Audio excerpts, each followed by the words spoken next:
Comenzamos entonces con el problema que estaba leyendo, que dice así: un globo de aire caliente que asciende en línea recta desde el nivel del suelo es rastreado por un observador que está a 500 pies del punto de elevación. En el momento que el ángulo de elevación del observador es pi-cuartos, el ángulo crece a razón de 0,14 radianes por minuto. ¿Qué tan rápido se está elevando el globo en ese momento? Bien, entonces la situación es la siguiente. No entendí. Vamos aquí a hacer un dibujito y va a quedar más claro. Entonces, tenemos un globo aerostático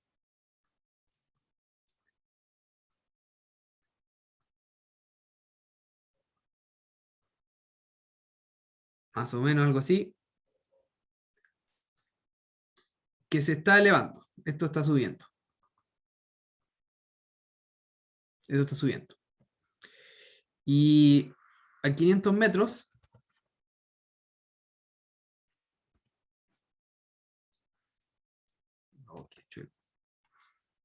ahí más o menos. A 500 metros hay un observador. Perdón, a 500 pies. Entonces la distancia de,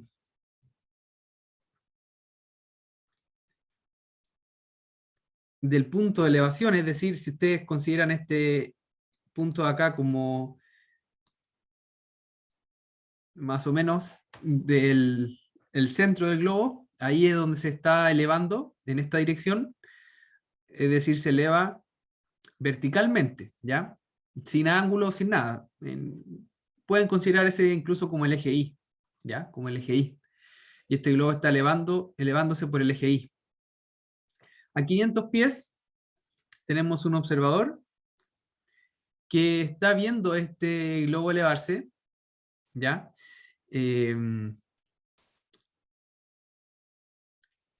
Y podemos, bueno, supongamos que esta es la forma en cómo está observando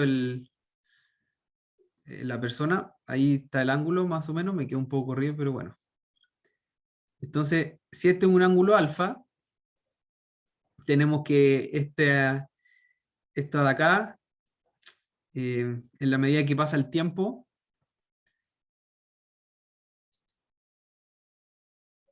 quizás las proporciones no son las mejores, pero este globo va subiendo y este ángulo se va agrandando. Después en algún momento, no sé, el globo va a estar por ahí, por ejemplo, y el ángulo va a ir creciendo entonces. Vamos a tener ese otro ángulo. Entonces, la altura va aumentando, esa altura h va aumentando, el ángulo también va aumentando, pero esta distancia acá es constante. ¿Por qué es constante? Porque porque el globo se mueve solamente en dirección del eje Y.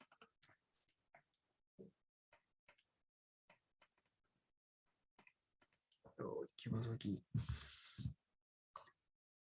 Ya.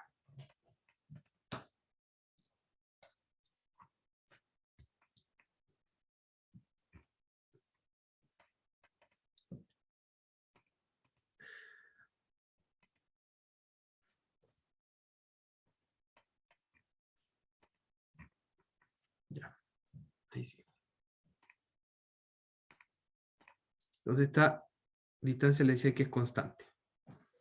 Por lo tanto, ese es más o menos el dibujo. ¿Entienden la situación? Está el observador, está a 500 pies un globo que va subiendo, y este se va subiendo y este ángulo de elevación también va subiendo.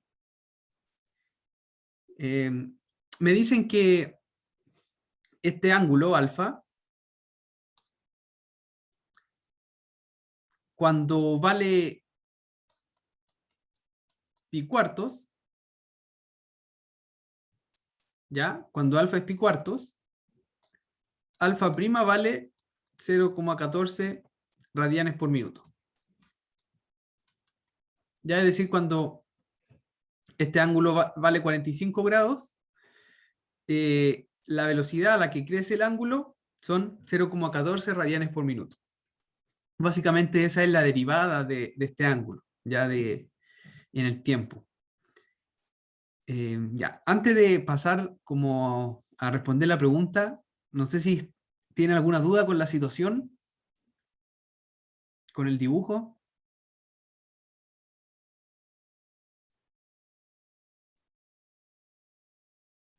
Bien, entonces, continuamos. La pregunta es, ¿qué tan rápido se está elevando el globo en este momento, en ese momento, cuando el ángulo vale pi cuartos? Entonces, básicamente nos preguntan por h', ¿ya? Todo acá está cambiando en función del tiempo, la altura va aumentando en función del tiempo, el ángulo también va aumentando en función del tiempo. Entonces nos preguntan por h'. Por lo tanto, tenemos que encontrar una relación que nos hable de h, ¿ya? Aquí nosotros por las relaciones trigonométricas, ¿cómo podemos relacionar la altura, este ángulo alfa y esta distancia que es constante? Teorema del coseno. Ya, esa La podría ser una opción, pero fíjense que esto es 90 grados, porque sube en dirección La vertical. tangente. Entonces, claro, ustedes para modelar problemas van a poder utilizar muchas herramientas. El teorema del seno y el coseno sirve siempre para cualquier triángulo, pero este es un triángulo que es rectángulo, por lo tanto conviene utilizar las identidades trigonométricas que son más sencillas para triángulos rectángulos. Por lo tanto, en este caso, vamos a tener que la tangente de este ángulo alfa es el opuesto dividido en el adyacente, es decir, sería h dividido en 500. ¿Sí? Esa sería entonces la relación de este problema. Recordemos que alfa es igual a una función del tiempo, depende del tiempo. Por otro lado, la altura también depende del tiempo. ¿Ya? Son funciones que dependen del tiempo. Por lo tanto, si yo voy a derivar esto acá, lo derivo respecto al tiempo. Y entonces, básicamente, se deriva utilizando la regla de la cadena. ¿Ya? Tengo esta expresión, derivo a ambos lados. ¿Recuerdan la derivada de la tangente?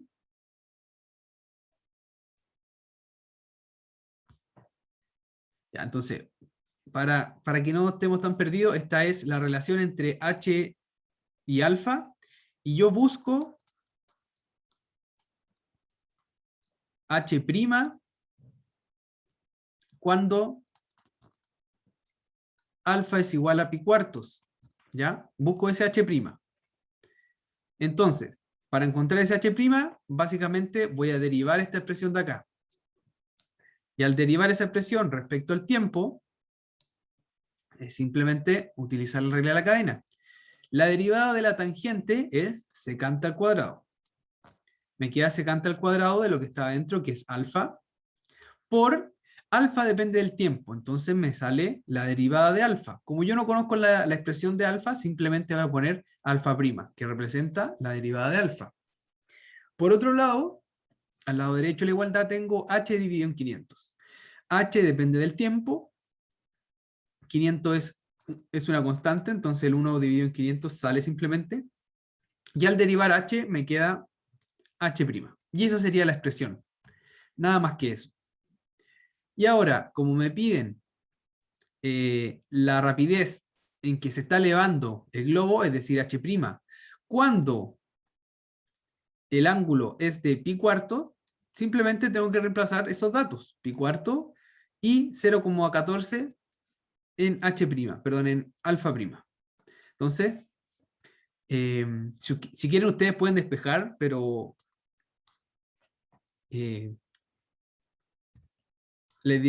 si despejan les quedaría h' igual 500 por secante al cuadrado de alfa por alfa prima. Entonces, si ustedes buscan el h', cuando el alfa es igual a pi cuartos,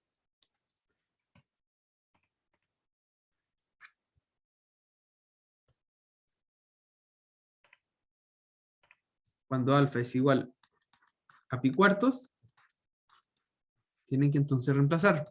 Le quedaría 500 por secante al cuadrado de pi cuartos por alfa prima, que sería 0,14.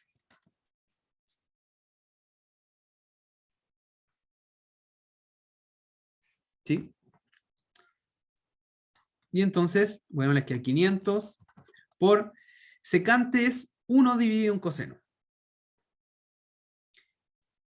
El coseno de pi cuartos es raíz de 2 dividido en 2. Entonces tengo 1 dividido en raíz de 2, dividido en 2, por lo tanto me quedaría 2 dividido en raíz de 2. Si elevo esto al cuadrado, me queda 4 dividido en 2, que sería 2. Por lo tanto, aquí va un 2 por 0,14.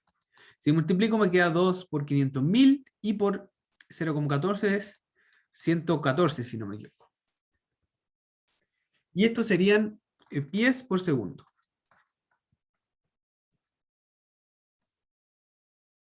¿Ya? Porque esas son las... Perdón. Pies por minutos, ¿ya? Recuerden que para encontrar las unidades, ustedes tienen que ir a las unidades que estamos trabajando. En este caso, el ángulo crece a radianes por minuto. Recordemos que estos 500 son pies. Esto es una constante. Y esto me queda radianes por minutos. Y recordemos que los radianes es una pseudo unidad, no es como que una unidad que vale algo. Básicamente es para diferenciar los tipos de ángulo o la medida, ya sea en grados o en radianes. Entonces, en este caso, las unidades serían pies por minuto. Y esa sería a la velocidad que va aumentando la altura.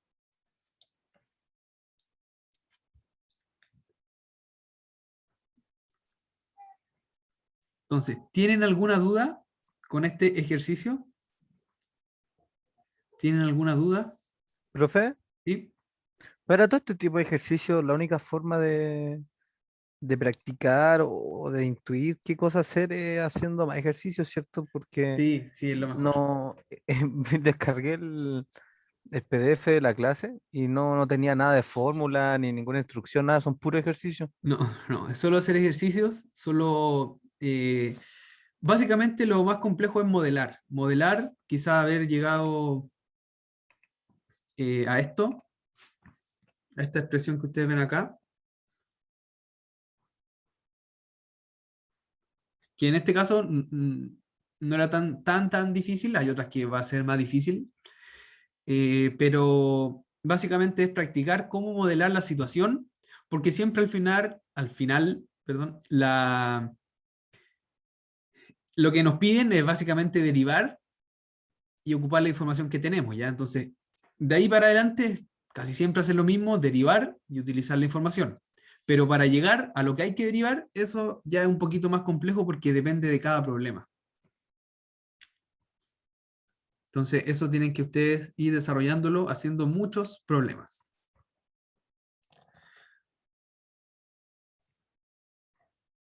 ¿Alguna otra consulta con este problema? Si no, vamos al que viene.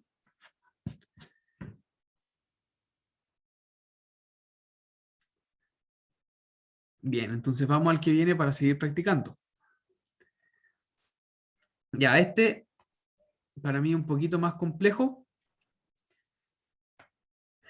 Entonces, para seguir practicando está bueno.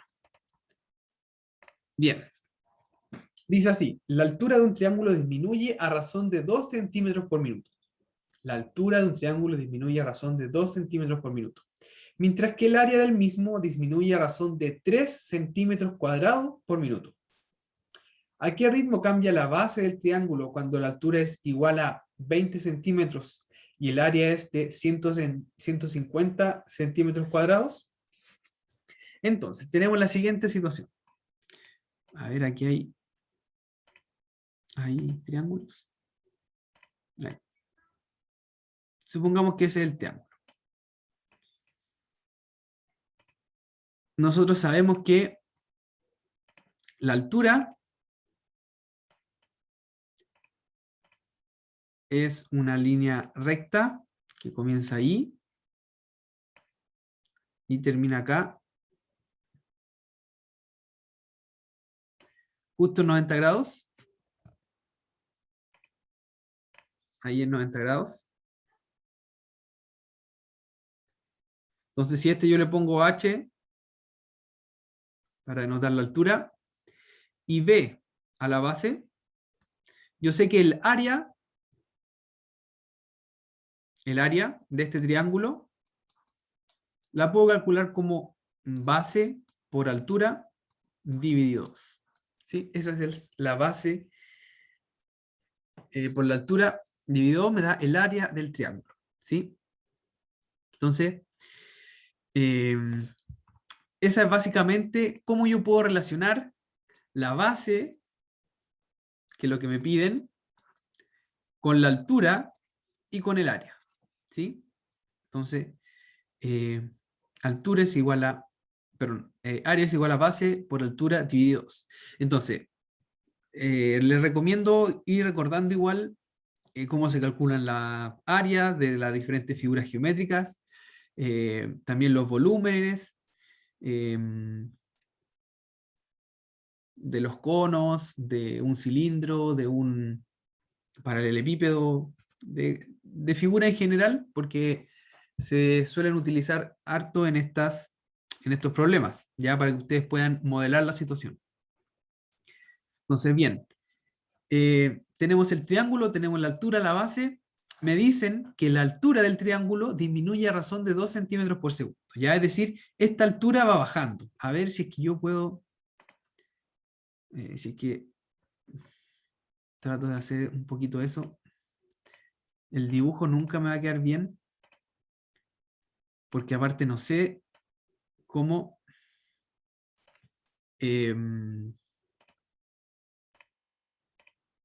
porque como nos vamos a dar cuenta que aquí pasa algo, ya pongámoslo así. Ya, entonces, este triángulo va bajando la altura y también va bajando el área. ¿Ya? Esta tendría entonces otra altura acá. ¿Ya? Ahí más o menos. Ya esa sería la segunda altura en otro instante del tiempo. ¿Ya? Eso me dice que la altura disminuye a razón de 2 centímetros por minuto. Entonces esta altura va bajando así. Pasa el tiempo y la altura baja. De igual manera, dice que el área disminuye. ¿Ya? El área disminuye a razón de 3 centímetros cuadrados por minuto. ¿Ya? Entonces el área también va bajando. Si se dan cuenta en este dibujo, a mí me quedó la base más grande que la base anterior. Entonces, según mi dibujo, la base iría aumentando. Eso no lo sabemos, el área puede ir disminuyendo, aumentando, hay que hacer los cálculos. Pero es un dibujo que ayuda a entender un poco mejor la situación, ¿ya? Les pregunto ahora, si la altura del triángulo disminuye, ¿cómo sería el signo de la derivada? ¿Negativo? Perfecto. Entonces, básicamente esa información me dice que h' es igual a menos 2 centímetros por minuto. Esa sería entonces la información de que el triángulo o la altura del triángulo disminuye a razón de 2 centímetros por segundo. Análogamente, para el área primas sería entonces menos 3 centímetros cuadrados por minuto. Esa sería entonces la información del problema. Y me preguntan por la derivada o cómo está cambiando la base, es decir, B' cuando H es igual a 20 centímetros y cuando el área es igual a 150 centímetros cuadrados. Ya entonces me preguntan por la B' cuando la altura es igual a 20 centímetros y el área es igual a 150 centímetros cuadrados. De esto entonces yo puedo despejar cuánto vale la base. Si el área es 150, entonces base por 20 dividido en 2 va a ser igual a 150. De esto simplifico, me queda 10. Simplifico S con S y entonces obtengo que 15 es igual a B. 15 centímetros. ¿Ya? Entonces B es igual a 15 centímetros cuando la altura vale 20 y cuando el área vale 150. ¿Ya?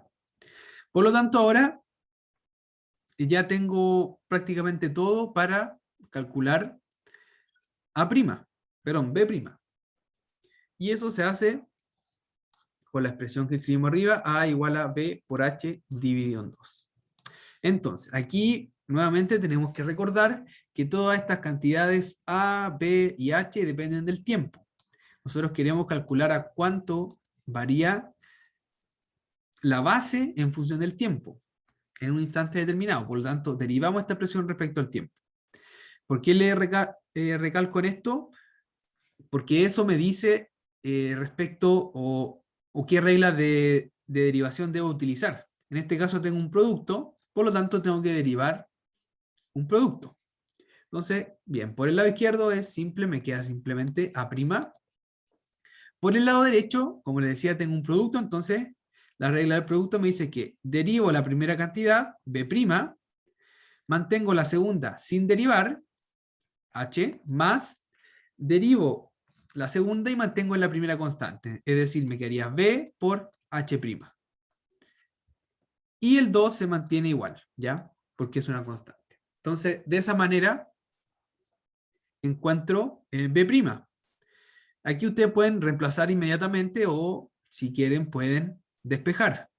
Despejemos para ver qué nos queda. Nos quedaría 2A' es igual a B' por H más B por H'. Es equivalente. Esto a su vez es equivalente a tener que 2A', voy a hacer todo en un paso, menos B por H' dividido en H es igual a B'. Y esa sería entonces la expresión para la rapidez de cambio de la base. Ya ahí despejé entonces B'. Y ahora lo único que me queda por hacer es evaluar. Entonces voy a correr eso un poco a la derecha para que me quede espacio.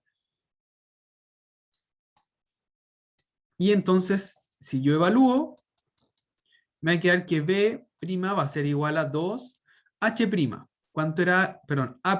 A' era menos 3. Me queda 2 por menos 3. Menos B, la base en este momento vale 15.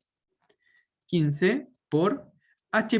H' vale menos 2 por menos 2.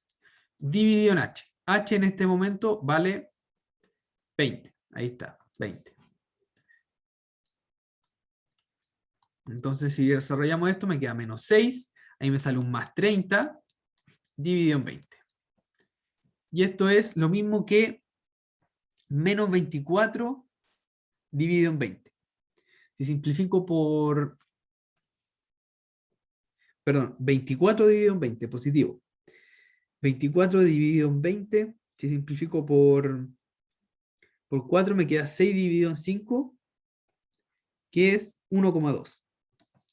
1,2. Y estos serían metros. No, ¿en qué unidad estamos? En centímetros por minuto. Centímetros por minuto. ¿Ya? Entonces, esa sería la velocidad con la que la base cambia. ¿Ya? Y en este caso, al ser positiva, entonces efectivamente la base está aumentando.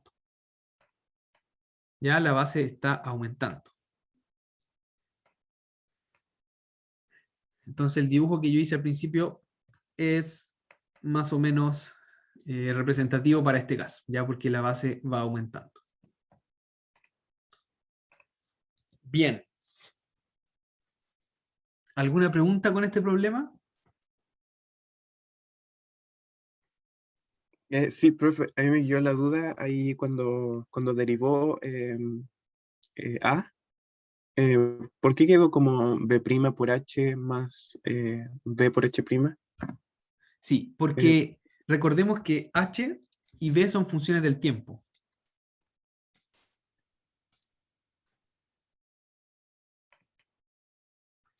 H son funciones que dependen del tiempo, b lo mismo. Entonces, si tengo h por b, y yo quiero derivar esto, me sale la regla del producto, porque tengo una multiplicación de funciones. Y por esa razón me queda esto. La deriva del primero por el segundo sin derivar, más el primero sin derivar por el segundo derivado. Ya esta es la regla del producto. Perfecto, gracias. Gracias. ¿Sí? Y eso hay que hacérselo de memoria, ¿o no? Sí, la regla del producto, la regla de la división, la regla de la cadena, todas esas te las tienen que ustedes saber de memoria para poder utilizarlas de manera rápida.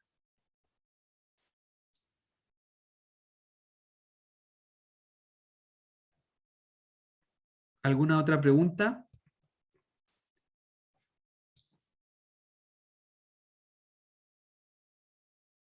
¿Alguna otra pregunta?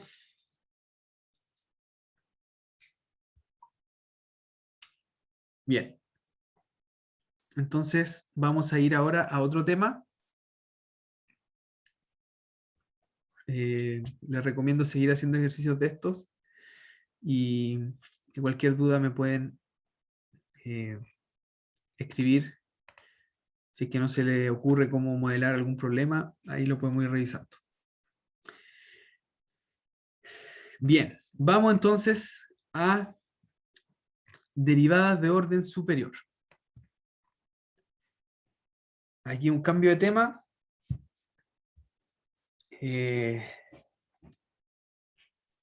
Entonces, ¿cómo nosotros vimos la definición de la primera derivada?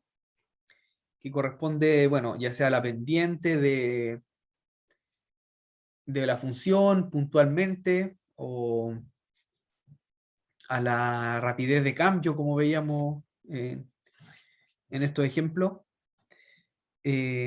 Nosotros también podemos pensar en qué pasa con la derivada de la derivada, ¿ya? En clases anteriores comentábamos un poco que eso, o la manera en que cambia la velocidad, hace referencia a la aceleración, ¿ya? O sea, si ustedes van en un auto, van aumentando la velocidad si va aumentando, entonces no es constante, ¿ya? Al tener una variación, la derivada entonces de esa velocidad, de esa función de velocidad, va a ser diferente de cero. Por lo tanto, para muchos problemas físicos y otras aplicaciones también es bueno ver qué pasa con las siguientes derivadas, ya es decir, la segunda derivada, la tercera derivada, y así sucesivamente. Entonces ustedes en la pantalla tienen la definición de la derivada, perdón, de la segunda derivada, ¿ya? Se la leo, dice así. Sea I un intervalo abierto, f que va del intervalo I a R, derivable en una vecindad de I que, de X, ¿ya? Una vecindad B, que es su conjunto de I, donde un punto X está contenida en esa vecindad B. Entonces, si la derivada, o perdón, si ese límite existe, que se dan cuenta es básicamente, antes acá era ahí, ¿qué pasa?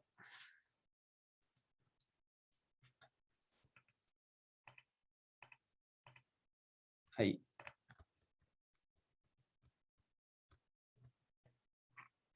Aquí antes nosotros teníamos f de x menos f de x sub 0, esa sería la definición de la derivada, pero ahora en lugar de f está f', ¿ya? Entonces básicamente es la misma definición que antes, pero ahora lo ocupo con la derivada. En lugar de aplicar el límite de la derivada a la función f, lo aplico a la función derivada. Y de esta manera, si este límite existe, entonces hablamos de la segunda derivada de la función. ¿Ya? Segunda derivada de f en x sub 0. Y como ven ustedes ahí, la notación que se utiliza es f con dos comitas, prima prima, o bien ya pasa a, con la notación que teníamos antes, era de f a dx, también podemos utilizar esa notación. Para denotar la segunda derivada se nota con un 2 arriba en el d y con un 2 abajo en el x. ¿Ya? Entonces esa es la notación también para la segunda derivada. Y bueno, de acuerdo a esta igualdad, nosotros tenemos que f'' es igual a f'', ¿ya? Y esto vendría a ser entonces la segunda derivada. Más abajo dice, un argumento inductivo permite definir la derivada de orden n para un número natural n para una función f. ¿Ya? Entonces, básicamente es aplicar este límite, este mismo límite de la derivada, a la enésima menos 1 derivada de la función, y de esa manera entonces obtenemos la derivada enésima. Por lo tanto, tenemos acá una función, calculamos este límite y obtenemos la enésima derivada de f, ya en este punto de x sub 0. La notación ahora ya no es quizá con tantas comitas, depende de las veces que derivemos. Por ejemplo, si van a calcular la tercera derivada, ya puede ser 3 veces. La cuarta, bueno, quizá también puede ser 4. Pero ya si van a utilizar quinta, sexta, quizá ya más conviene utilizar la notación así, ¿ya? F5, F6 para la quinta y la sexta derivada, ¿ya? Quizá a veces uno puede caer en la confusión de si tenemos f a la quinta o f a la quinta derivada. Ahí, dependiendo del contexto, espero nunca se confunda eso. Y en esos casos, quizá es mejor utilizar esa notación y decir d a la quinta de f respecto a x, ¿ya? Entonces, esta notación ya no va a confundir. Pero en general, para la derivada, como les decía, para las primeras 4 derivadas, quizás utilizar la notación de las comitas no es tanto, ¿ya? Pero de ahí seguir más, 5, 6, ya es demasiado. Entonces, eso es básicamente la definición de la segunda derivada y en general la de la enésima derivada. ¿Tienen alguna pregunta con esta definición?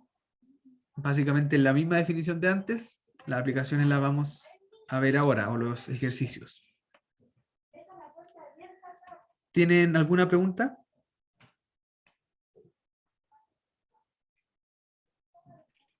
Profe, ¿cuándo el control?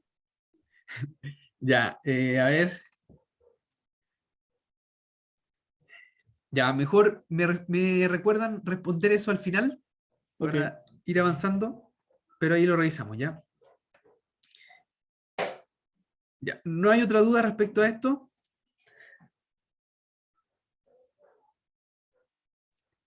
Bien, entonces, en base a esto, tenemos esta definición, que es un conjunto C a la N. Esa es una C nomás, que está como caligráfica, pero es C a la N, de el conjunto A, B. Básicamente este conjunto son las funciones donde f a la n, la enésima derivada, está bien definida y es continua. ¿Ya? Esto es importante, es continua. ¿Ya? C a la n son las funciones que son n veces diferenciables o derivables y esa derivada es continua. ¿Ya? Por ejemplo, yo les pregunto, x al cuadrado pertenece a c a la 2 de los reales. o así.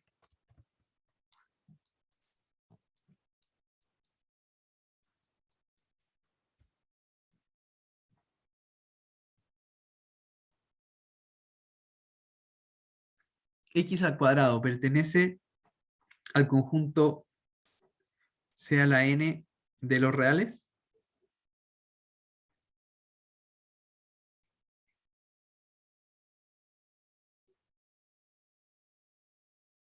Ya, ¿cuál sería la primera derivada de X al cuadrado? 2 por X. ¿Sí? 2x. Entonces, ¿cuál sería la segunda derivada de X al cuadrado?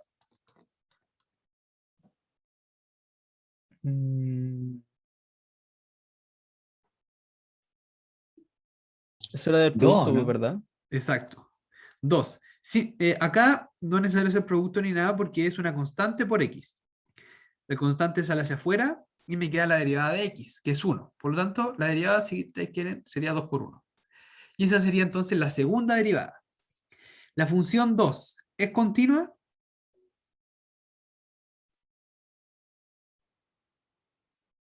En R, Sí. ¿sí? La función 2 es continua en R. Por lo tanto, X al cuadrado pertenece a las funciones que la segunda derivada es continua. ¿En los reales? Sí, pertenece. ¿Ya? Entonces, X al cuadrado pertenece a este conjunto.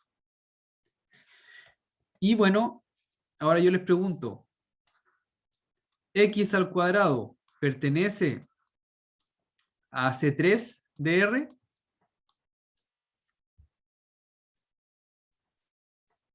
¿Cuál sería la tercera derivada? Es 0, ¿no? ¿Ya? ¿Es 0? ¿Y 0 es continua?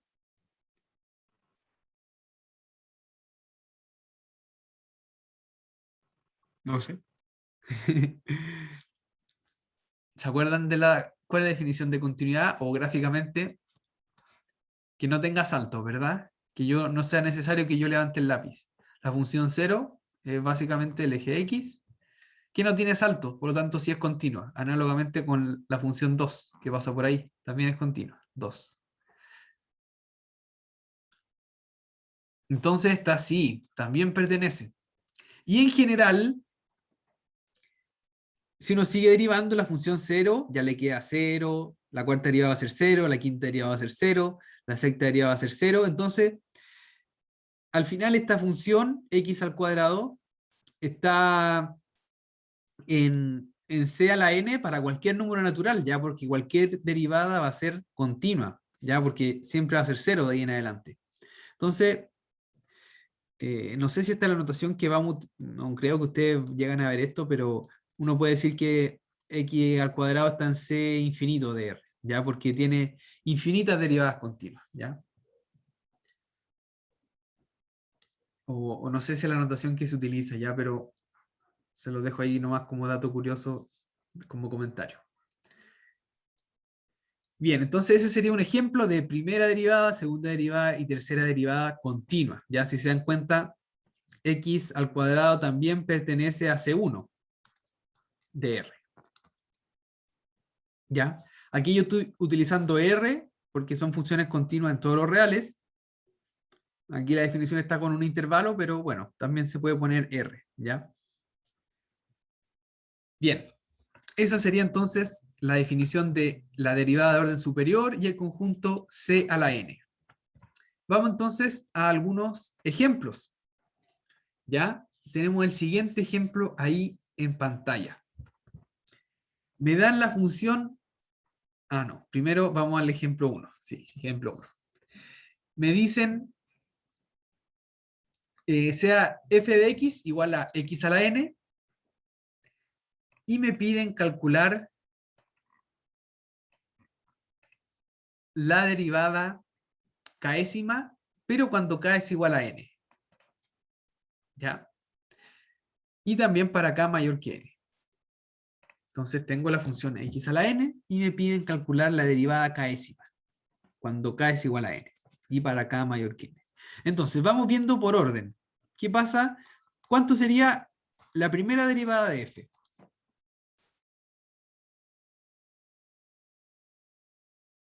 1. N por X elevado a menos 1. Perfecto. Dale, a N N menos por X Ah, no. elevado a N menos 1. Esa sería la primera derivada. ¿Cómo sería la segunda derivada?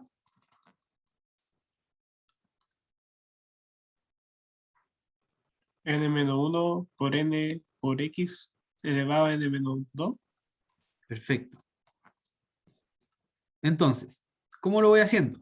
Primero calculo la derivada de esta nomás, que es bajar el exponente, baja el n, y al exponente le resto 1, entonces queda x elevado a n menos 1.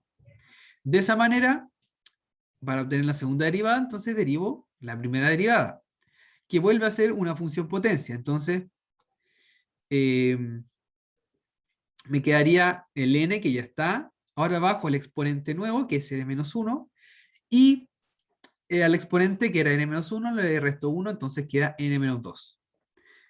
Y así puedo continuar. Bueno, esto siempre es la hipótesis, asumiendo que acá n es mayor que 1, acá tengo que asumir que n es mayor que 2.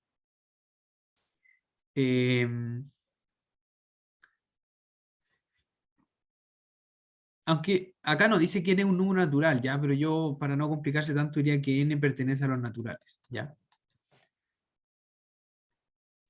Porque si no ya empiezan las divisiones o pueden ser incluso raíces. Pero bien, supongamos que son números naturales. La idea es que ustedes vayan derivando. ¿Cómo sería la tercera derivada de esta función? Perdón. La derivada de esa función equivale a la tercera derivada de x a la n. ¿Cómo sería?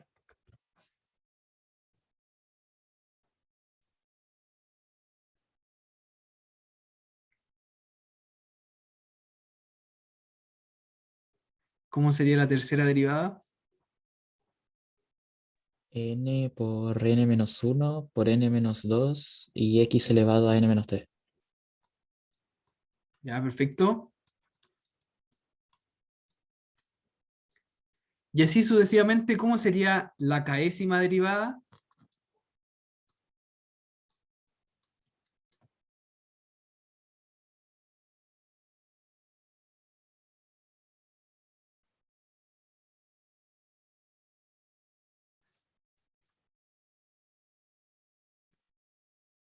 K factorial por X menos K. O sea, X elevado a N menos K.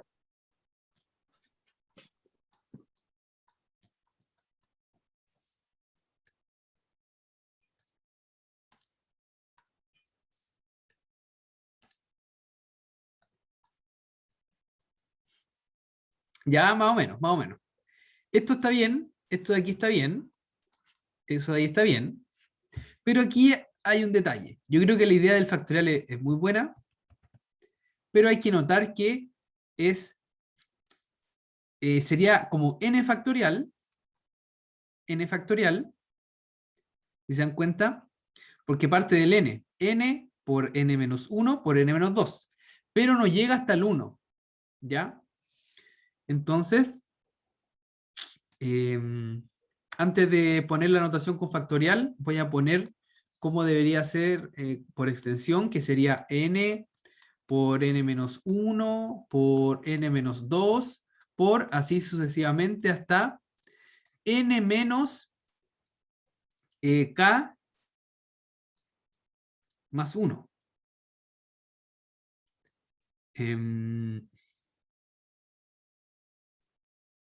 Eso.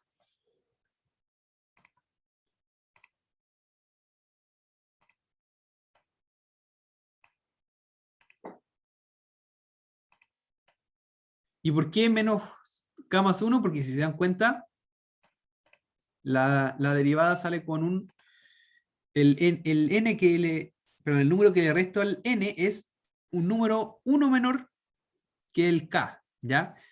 En la primera derivada era 1 menos 0, perdón, n menos 0, que es 1 menos 1. La segunda derivada es n menos 1, que es 2 menos 1. La tercera derivada era n menos 2, ¿ya? Que si ustedes quieren es 3 menos 1, eso corresponde a eso. Entonces en general va a ser menos k menos 1. Y eso, bueno, se transforma en menos k más 1. ¿Ya? Eso de ahí corresponde a eso de ahí. Entonces por eso llega hasta n menos k más 1. Y esto por x, como dijeron muy bien, n menos k. Y para escribir eso utilizando factoriales sería como n factorial dividido en k factorial, si no me equivoco.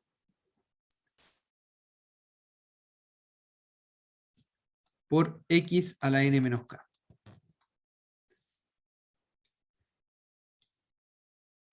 ¿Están de acuerdo con eso?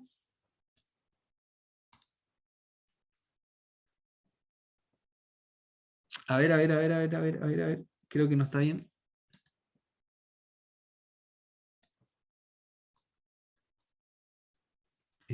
Creo que no está bien. No, sería dividido en n menos k factorial. Ahí sí.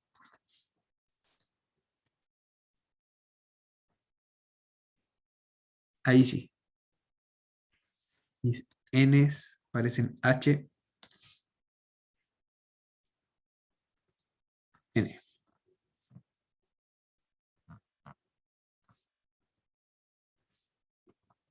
¿Siguen eso o no? ¿Por qué es n dividido en n menos k factorial?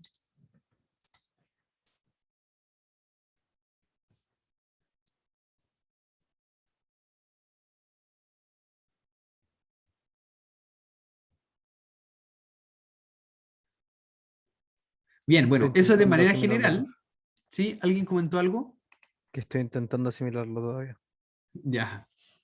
Ya, pero bueno, traten de tomarse su tiempo quizá después. Lo importante es ir al problema. Quizá aquí estamos yendo más allá de lo que pregunta. Pero ¿qué pasa cuando k es igual a n? ¿Cómo sería la derivada enésima de esta función? ¿Cuánto sería?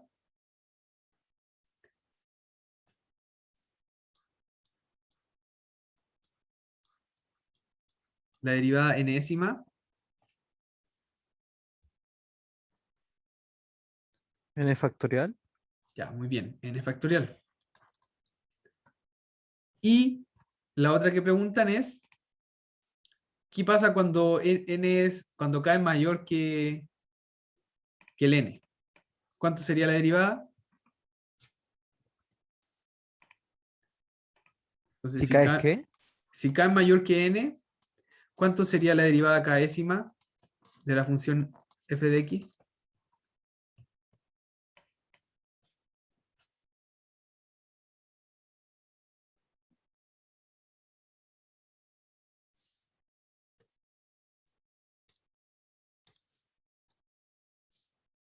Ya, entonces vamos viendo. Si la derivada enésima es n factorial, ¿cuánto sería la derivada enésima más 1 de la función?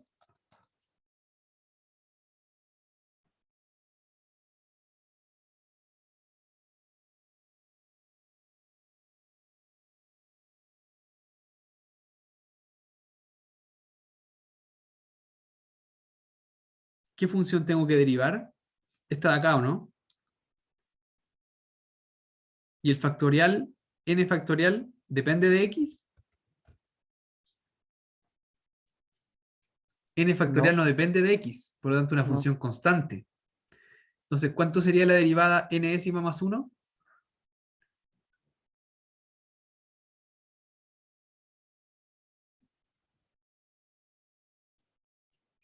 ¿Uno? no sé, Cero. no sé, Cero. Ya porque esto es constante.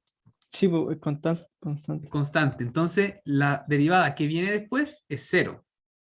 Y así en general, como ya llegamos a cero, después para acá mayor que n, la derivada siempre va a ser cero. ¿Ya? Entonces, la derivada enésima es n factorial, como ustedes dijeron. Y de ahí en adelante, ya que la derivada enésima es una constante, la derivada comienza a ser cero y se queda en cero.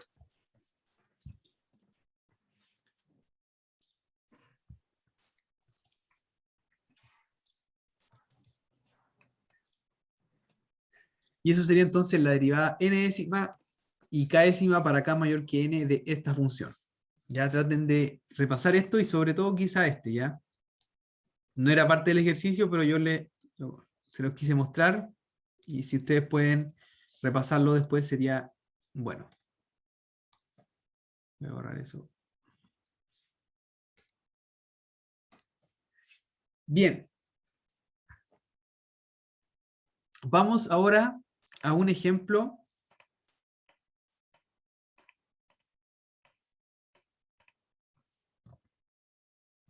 que se ve un poco más quizá, no es tanto como de imaginárselo. Que dice así: si tenemos la función y igual seno de x, me piden demostrar esta identidad que tenemos acá, que dice que la segunda derivada de y respecto a x más la tangente de x por la primera derivada de y más el coseno al cuadrado de x por y es igual a 0. Entonces, bien, para demostrar esta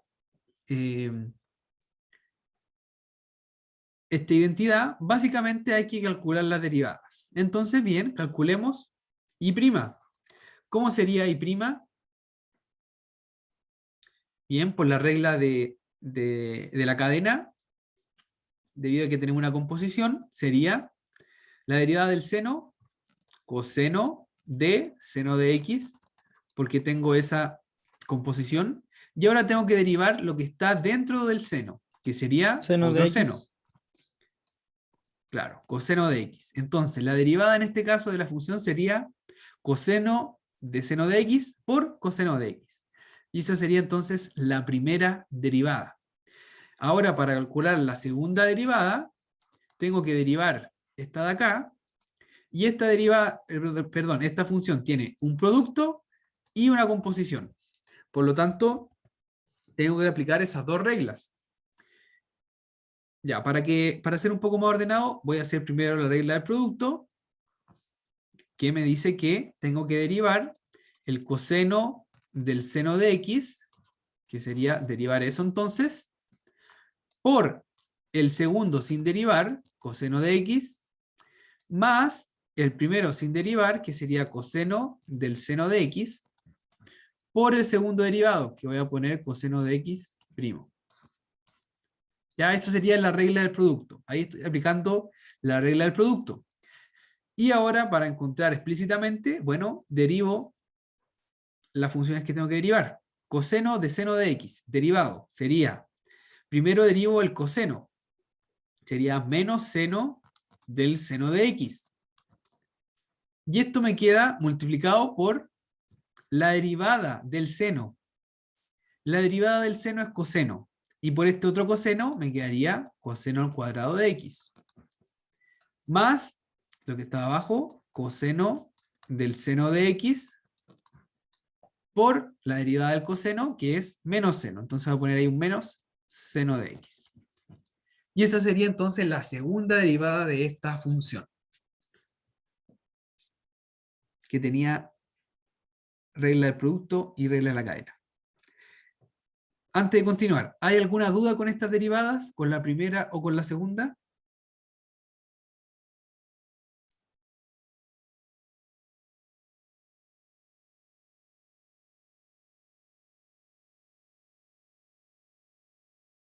¿No hay dudas?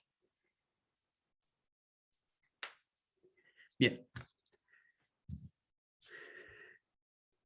Vamos entonces a ver si es que verdaderamente cumple esto, según los cálculos que hicimos.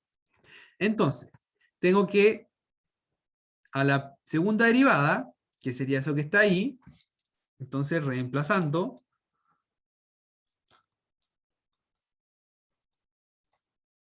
me quedaría la segunda derivada, menos seno de x por coseno al cuadrado de x, menos coseno de seno de x por seno de x.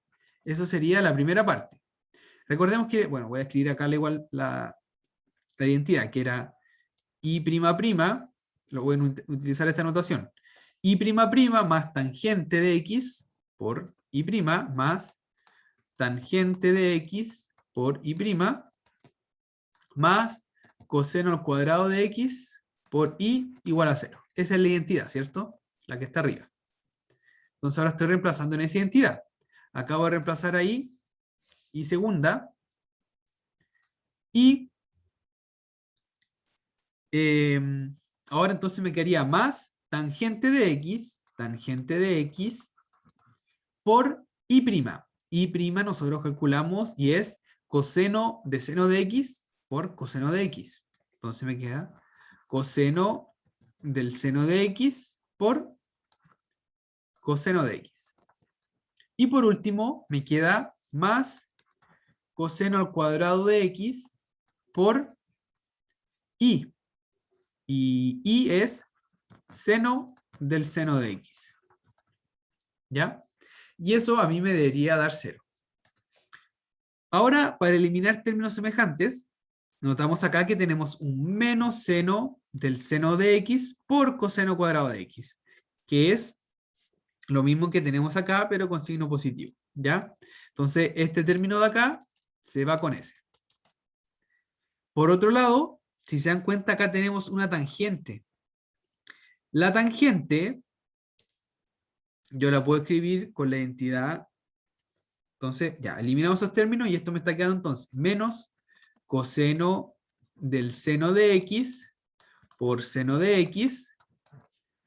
Y el otro término lo puedo escribir como más seno de x dividido en coseno de x, la identidad de la tangente, por coseno del seno de x por coseno de x.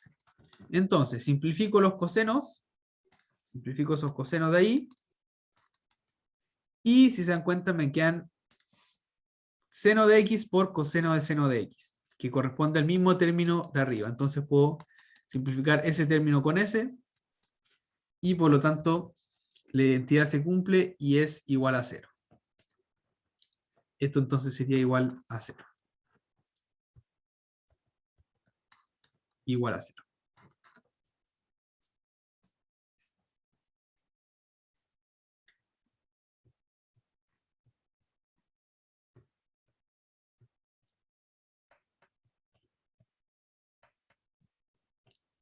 Y eso sería entonces cómo se demuestran estos ejercicios que me piden derivar.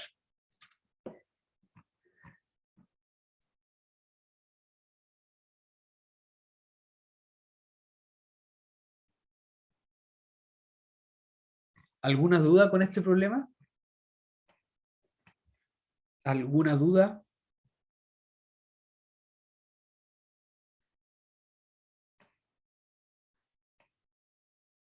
Entonces, básicamente eso es derivadas de orden superior. Derivar las derivadas. Bien, si no hay dudas, quedan 3 minutos. Voy a introducir lo que deberíamos seguir viendo, pero lo voy a retomar desde el comienzo de la próxima clase. Entonces, lo que viene después son derivadas implícitas, ¿ya? Básicamente, una derivada implícita es muy parecido a lo que hacíamos en razón de cambio, que es, tenemos una función que sabemos que depende de una variable x, la cual no conocemos, entonces simplemente representamos su derivada como y', ¿ya? Entonces, tenemos una curva, ¿ya? X y f de x. Entonces a esta curva nosotros podemos, o a esta función, mejor dicho, ustedes ven acá que esta es una función, está bien definida. Entonces a esta función nosotros podemos encontrar su derivada. La cosa puede estar un poco más complicada si es que tenemos una curva, ¿ya? Es decir, una función de quizás de dos variables donde están más mezcladas las funciones y se obtiene una curva o una, quizá, como ustedes veían en complementos, las secciones cónicas, ¿ya? Por ejemplo, podrían tener una circunferencia. eso también representa una curva. Nosotros sabemos que esto no es una función, porque por ejemplo para ese punto de ahí tiene dos imágenes, entonces esto no es una función. Aún así, esta curva es una función a tramos, ¿ya? Por ejemplo, si yo me restrinjo a esta parte de la curva, o a esta curva que ustedes ven acá, me restrinjo de aquí a acá, eso sí sería una función. Igual acá, esto sí sería una función. Y para eso yo puedo encontrar una expresión matemática, ¿ya? Si ustedes quieren encontrar eso, tienen que, bueno, básicamente despejar la raíz, ¿ya? Incluso se pueden extender a toda esta rama, ¿ya? Todo eso. Y eso básicamente uno lo hace despejando como i igual a raíz de x al cuadrado, perdón, de r al cuadrado menos x, ¿ya? Si es que esta circunferencia tiene radio r. ¿Ya? Entonces ese sería más o menos el despeje que uno puede hacer. Y de esa manera uno puede encontrar la pendiente, por ejemplo, en ese punto de ahí. ¿Ya? Y uno puede derivar y encontrar y'. Eso sería una curva que uno sí podría despejar. Pero hay curvas que quizá uno no va a poder despejar. Aún así, si es que uno tiene la expresión, ¿ya? Por ejemplo, tenemos esta curva que está modelada por cierta expresión, ¿ya? Donde es de la forma f de x, y igual a 0, entonces, como dice acá, puede existir puntos y vecindades de dichos puntos de donde la curva corresponde a una gráfica de una función. Eso era lo que les comentaba. Y ese y igual f de x es algo así como lo que yo les puse, y igual raíz de r al cuadrado menos x al cuadrado. Entonces, en tal caso, decimos que f es una función definida implícitamente, ¿ya? De la ecuación f de x, y igual a 0. Ya en el caso de la circunferencia podría ser x al cuadrado menos, perdón, más y al cuadrado menos r al cuadrado igual a 0. Ya esa sería entonces su f de x, y. Ya ese es un ejemplo. Ese sería un ejemplo. Entonces, en este caso igual se puede derivar esta función, perdón, esta curva, y asumiendo que y yo lo voy a despejar, entonces al momento de derivar yo voy a poner y'. Y eso es básicamente lo que dice acá. La derivación implícita permite obtener la derivada de las funciones implícitas de una ecuación de la forma f de x, y, mediante el uso de la regla de la cadena. En este proceso no es necesario conocer la forma explícita de y como función de x, ¿ya? Entonces, bien, les dejo esta idea ahí, ya estamos en la hora, pero la próxima clase, como les digo, vamos a retomar todo esto de nuevo, pero quizás fue bueno explicarse unos minutos ahora. Bien, entonces quedamos hasta ahí, próximamente retomamos nuevamente con la regla de la derivada implícita. Derivada implícita, derivada de la función inversa. Esos son teoremas que tenemos que ir revisando. ¿Dudas, consultas? Por ahí vi que enviaron la fecha de evaluaciones, la fecha del control 3 sería el 24 de julio, quedan más de 3 semanas. Y la fecha del certamen 3 sería el 31 de julio, a fin de mes. Entonces queda todo un mes para esa prueba. Y esa es la pregunta que habían hecho delante. Gracias a José por la información. ¿Alguien más tiene alguna otra pregunta? ¿Alguna otra pregunta?